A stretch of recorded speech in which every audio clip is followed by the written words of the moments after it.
Alrighty, so the Bizarre Circus Brawl Talk just dropped, and I have a lot of mixed feelings about this update. I think there's a lot of good things that are being added to the game, but I also think there's two massive bad things that are being added, and I just want to talk about all that stuff as we go through this video. So this is going to be my W's and L's for the Bizarre Circus. Now remember, you guys are totally allowed to think whatever you want about this update. You can love it, you can hate it. Let me know down in the comments what you think about it, but this is just my opinion, so let's just get into it. That's pretty good.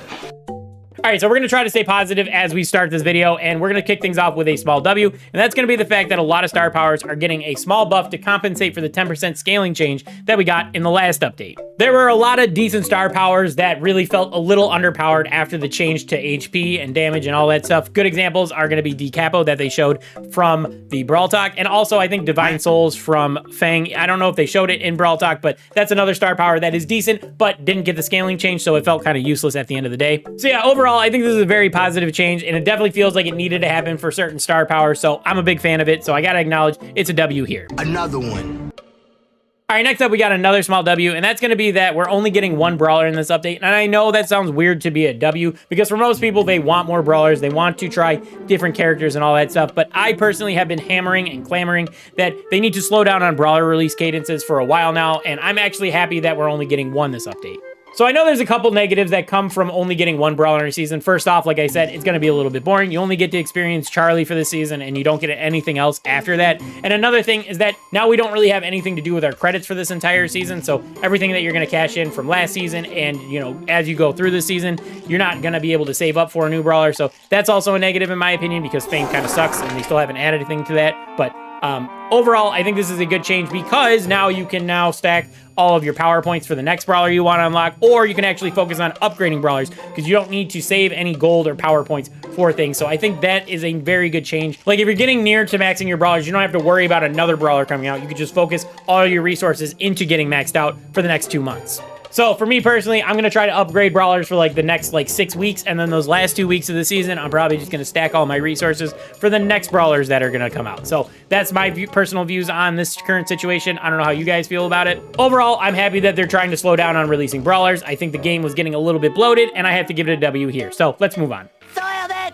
Soiled it! Alrighty, so let's start with my very first L of this video, and that's going to be Hypercharges. And I have a lot to complain about here. Even though I generally like Hypercharges, I do think they're good for the game. I think the way they're going about Hypercharges is absolutely grimy, and I'm not a fan of it at all. Alright, so the first thing I have to complain about Hypercharges is going to be their release cycle. Now, 6 per update is not enough in my opinion. Like I said at the beginning of my Brawl Talk reaction, I want to see like 10 or more per update, because at the current rate we're getting them, it's going to take more than 10 seasons for every brawler to get a Hypercharge, and honestly, I wouldn't be shocked if certain brawlers get 2 Hypercharges before other brawlers get their first one, just like what happened with gadgets and stuff like that.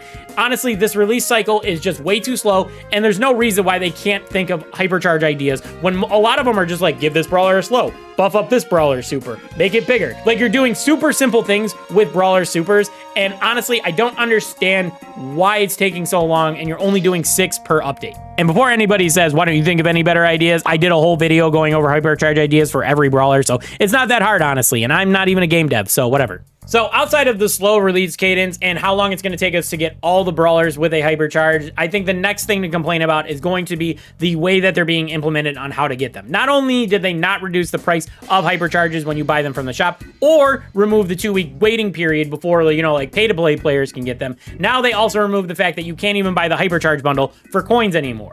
Now, I know Supercell's a company and they need to make money, blah, blah, blah. You can make that whole argument. I get it. But at the same time, it's not good to have it the first season of it and then realize, you know what? We could make way more money if we just remove this feature from the free-to-play players. That's not good, and you really shouldn't support that. And I know a lot of people probably didn't buy the coin offer for it because it was 10,000 coins. That's a lot of coins. It takes a lot of time to save up that amount of coins. But the people that did want it for like their favorite brawler or whatever, say like Bull or Colt or Shelly, whatever, if you wanted to buy that Hypercharge bundle, you had that option before, and now you don't. For all the Mortis stands, for all the Crow stands, for all the, I don't know, Fang people, you don't have that opportunity to buy that for your favorite brawler. And it's kind of like grimy, in my opinion, to have it for one update, but not offer it for any of the other ones, especially when, you know, you're taking so long to release these things. I think really the only good thing they did for Hypercharges this update is the fact that you can buy Hypercharges alone for 79 gems. I think that's a decent price for just getting the Hypercharge. The fact that you can get Hypercharges out of Star Drops as soon as they come up in the shop, I think that's a good change as well. And I think the other good change is just the fact that some of these Hyperchargers feel a little more unique this time. You know, like Lose does like an instant freeze, Rosa gets a slow. They feel a lot more useful other than just it gets bigger like the last set of Hyperchargers. I think between the changes to the Hypercharger release bundle and the fact that they're taking so long to release all the Hyperchargers is really souring my opinion on the feature, even though I think it's a very good feature. I think it's good for the game. I think it added a lot of dynamic to play, but the fact that I might not be able to play it on my favorite brawler for up to a year is kind of crazy in my opinion. And now free-to-play players don't even have access to getting those cool cosmetics that come with the bundle. It's just crazy in my opinion, and I'm not a fan of it, and I gotta give it an L here. Even though I like Hypercharges, I gotta give all these changes an L. So let's move on. Everybody stay calm. Everybody stay calm.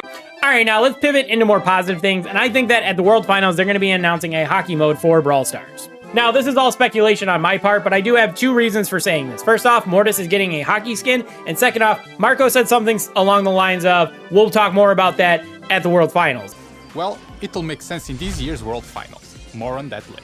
And they didn't say anything else following up with that in the Brawl Talk other than just stay tuned for the World Finals. So the fact that they didn't explain anything in Brawl Stars other than we're going to talk more about this later and they didn't elaborate on it at all makes me think that they're going to be adding some kind of new mode, and that announcement is going to be at the World Finals. Now, it would kind of make sense. People are going to be tuning into the World Finals, and another reason why is because it's been a long time since we've had a new game mode added. I think the last couple were Hunters and maybe Payload and Wipeout. I don't remember which one of those three came out first, but it's been a very long time since we got any form of new mode. And like I said, people are going to be watching, so I wouldn't be shocked if they did some like play testing with YouTubers who were there or something in the new hockey mode just to try to showcase it or whatever. Now, I know this is all speculation from me, but it would kind of make sense. You know, Mortis getting a special skin. They want to announce something at the World Finals. And the fact that we haven't gotten a new game mode makes me think that hockey's coming to Brawl Stars. And honestly, if it is, I'm going to give it a very speculative W here. All right, so I got three more things to talk about here, and the first thing I think is a W, but I'm not 100% sure, and that's going to be the Mega Pig. Now, I've always said that the clan chest from Clash Royale would be great in Brawl Stars. It was my favorite thing over in that game, and now the fact that we're getting something like that in Brawl Stars is huge, and I'm a big fan of it. And also, the rewards look pretty decent. It looks like if you max out, you're going to be able to get like a decent amount of bling, good amount of coins, and you're going to be getting star drops, so you could even get like skins or pins or something alongside of it. So I think overall, that's going to be a really cool feature that gets added to the game. On top of that, they're going to be doing like a random mode with like a new form of draft, so they're trying different things out in the game for just this specific event, and you're even going to have modifiers. So there's going to be like growing grass and like, you know, instant overtime, which is going to be crazy, especially in like a mode like Hot Zone when like it's just a wide open map. So I think overall it's going to be like a fun mode to play at first, but I can't say this is the biggest W I've ever seen because I think the core issues with Club League are still going to persist into Mega Pig, and that's going to be things like it feeling grindy, it feeling separate from the rest of Brawl Stars. Like you have to work on just your Mega Pig instead of trophy pushing or pushing Power League. That's still going to be an issue with working on the Mega Pig. So honestly, I could still see it being like a very grindy and like out of your way type of mode that you have to work on. Honestly, I think the effort alone is worth a W because obviously Club League wasn't working out. People weren't enjoying it. People weren't playing it, myself included. So for them to try to make a positive change and try to change it up in a way that is like more different than anything we've seen before is a good change. But I don't know if they went about it the right way because, like I said, they're taking the core issues and still just moving them over to the Mega Pig. But we'll see how this goes. I'm going to give it a try, but I'm going to remain skeptical, and I won't be surprised if it fails because, like I said, I think the issues are still going to be there.